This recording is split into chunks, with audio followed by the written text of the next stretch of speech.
Hi అండి. నమస్తే. బాగున్నారా? నేను బాగున్నానండి. మీరు కూడా బాగుండాలి అని కోరుకుంటున్నాను. నిన్న తొలి ఏకాదశి సందర్భంగా ఆషాఢం ఆఫర్ స్టార్ట్ చేశాం కదా. ఆఫర్ అయితే కొనసాగుతుందండి. ఒక వారం రోజులు ఉంటుంది. మీకు కావాల్సినప్పుడు ఈ వారం రోజుల లోపల ఎప్పుడైనా సరే రావచ్చు. వచ్చి మీకు నచ్చిన డిజైన్ ఏదైనా కస్టమైజ్ చేయించుకోవచ్చండి. ఓకేనా? కొంతమంది అడుగుతున్నారండి, మీ దగ్గర రెడీ టు సేల్ ఉంటాయి అని అడుగుతున్నారండి. నేనైతే రెడీ చేసి అయితే ఉంచట్లేదండి. ఇంతకుముందు ఖాళీ టైంలో చేద్దాం కదా అని కొన్ని బ్లౌజులు అయితే చేశాను. అసలు చేసిన వాటికైతే అస్సలు వాల్యూ ఉండదండి. మీకు కావాలి అంటే నేను అర్జెంట్ అయినా సరే ఒక్క రోజులో బ్లౌజు వర్క్ వేసి దాన్ని స్టిచ్చింగ్ చేసి మీకు నెక్స్ట్ రోజు ఇవ్వాలి అన్నా కూడా ఇస్తాను. ఓకే, నాకైతే ఎటువంటి ప్రాబ్లం ఉండదండి. మీరు అంత ఖాళీగా ఉన్నారా, మీరు వేసి ఇస్తారా అని అనుకోవచ్చు. ఖాళీగా ఉన్నా లేకపోయినా కూడా కస్టమర్ అడిగిన టయానికి ఇవ్వటం అయితే నాకు అదొక ఇష్టం అండి. చెప్తున్నాను కదా, ఒక రోజులో, అది కూడా సింపుల్ వర్కేనండి.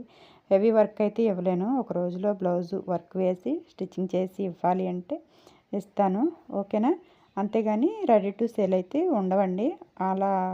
అలాంటి వాటికైతే అసలు వాల్యూ లేదనమాట. వాల్యూ లేదు. అలాంటివి అయితే నేనైతే పెట్టుకోదలుచుకోలేదు.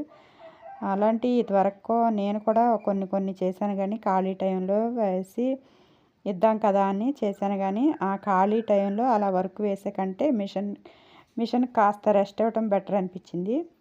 అంతేనండి. అలా రెడీ చేసి ఉంచడం అయితే కరెక్ట్ కాదు, నాకు అర్థమైంది. నేను ఇంతకుముందు కూడా వేసి అది ఒక గుణపాఠం నేర్చుకున్నాను. ఇంకా రెడీ టు సేల్ అయితే నా దగ్గర అయితే ఉండవండి.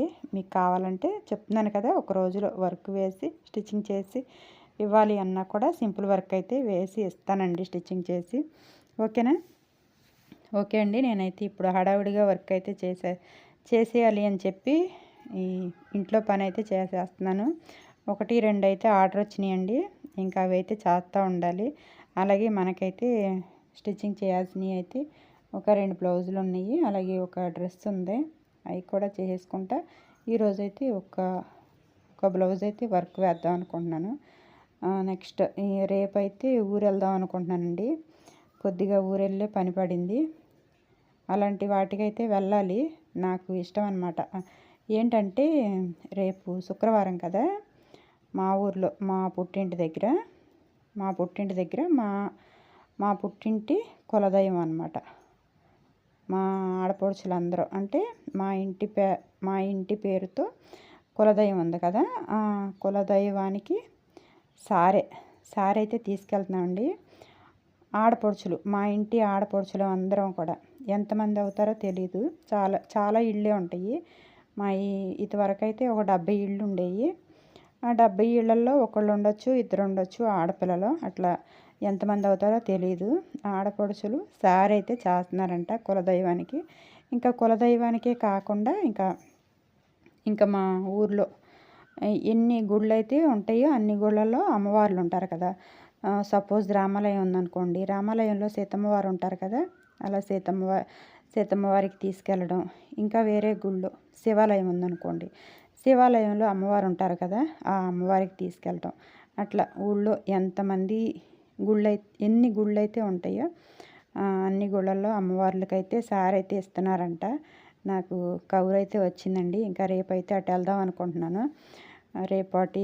అటు వెళ్ళాలి.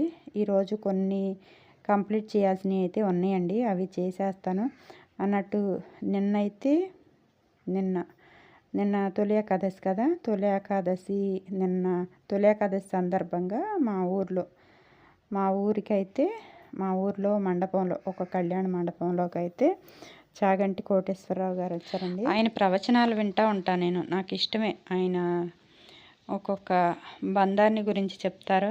నిన్న కూడా తల్లి తండ్రి బంధాన్ని గురించి చెప్పారు. చాలా చెప్పారండి, పూజా విధానాన్ని గురించి కానీ. అలాగే మన భారతదేశంలో నేనైతే చెప్పడం నాకు అంతగా రాదు. ఈ వీడియోలో నేను మీకు వివరించడం అంతగా రాదు అని చెప్తున్నాను. అంతగా రాదు, కానీ మన భారతదేశంలో ఉన్న విశేషమైన ఆలయాల గురించి, అలాగే మన భారతదేశం గొప్పదనాన్ని గురించి చాలా చెప్పారండి. నేను నిన్నైతే వెళ్ళాను.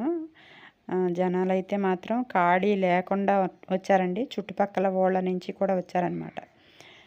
ఆయన్ని నేరుగా చూసే భాగ్యం అయితే కలిగింది. ఈరోజు తొలి ఏకాదశి రోజైతే నేరుగా చూసే భాగ్యం కలిగింది. అసలు చాలామంది జనాలైతే వచ్చారు, కిటకిటలాడిపోయారు. చాలా పెద్ద ప్లేస్లో పెట్టారండి. ఇది వర్షాకాలం కదా, ఇంకా ఒక మండపంలో అయితే పెట్టారు. మండపం చాలా పెద్ద మండపం. జనాలు అయితే ఎక్కడ చూసినా కూడా జనాలే ఉన్నారు. నిన్నైతే ఆయన ప్రవచనాలు అయితే వినటానికి వెళ్ళాము. ఎక్కడికక్కడికి ఇలా తెరలు కట్టి ఆ తెర మీద లైవ్ చూసేలాగా ఏర్పాటు చేశారండి. ఆయన అయితే ఇదిగో ఇక్కడ మండపం కనిపిస్తుంది చూసారా, ఈ మండపంలో ప్రవచనాలు చెప్తా ఉన్నారు. చూడడానికి కూడా మాకు కొద్దిగా కనిపించారనమాట, అంత బాగా ఏం కనిపించలేదు. ఇదిగో అడ్డం వచ్చేస్తుంది, ఇదిగో ఇలా తెర మీద చూసాము. ఇదైతే లాస్ట్ అండి. లాస్ట్లో ప్రవచనాలు అయిపోయిన తర్వాత లాస్ట్లో వేద పండితులు ఆశీర్వచనం చేస్తున్నారండి. చాగంటి కోటేశ్వరరావు గారికి, ఆయన సతీమణికి. ఆయన 3 గంటల సేపు లైవ్లో మాట్లాడటం అసలు ఎవరికి సాధ్యం అండి ఇలా మాట్లాడటం. ఆయనకైతే దేవుడిచ్చిన వరం. అలా ప్రవచనాలు చెప్పడం అయితే ఆయనకి దేవుడిచ్చిన వరమే అనుకున్నాను నేను. అలాగే ఆయన ఈ ముక్కోటి ఏకాదశి సందర్భంగా మా ఊరికి రావటం, మా ఊరు మేమందరం చేసుకున్న అదృష్టంగా భావిస్తున్నాను. ఓకే అండి, ఈ వీడియో ఇంతటితో ఆపేస్తున్నాను. వీడియో నచ్చితే ఒక లైక్ చేయండి.